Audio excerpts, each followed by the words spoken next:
Alam mo, minsan forgiveness doesn't come when we want it. Late dumating, yung tipong nasaktan ka na, naka-move on ka na, saka lang humingi ng sorry. O kaya naman, saka mo lang na-realize na kailangan mo palang magpatawad. But hey, better late than never, right? Forgiveness doesn't mean you forget the pain. It means you choose peace over pride. Kasi sa totoo lang, habang hawak mo pa ang galit, ikaw din ang nahihirapan.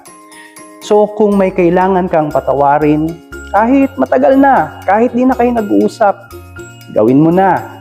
Not for them, para sa'yo. And if you are the one who needs forgiveness, it's never too late to say, I'm sorry. Maigsi ang buhay. Let's not waste it holding grudges. Choose healing. Choose peace. Choose forgiveness.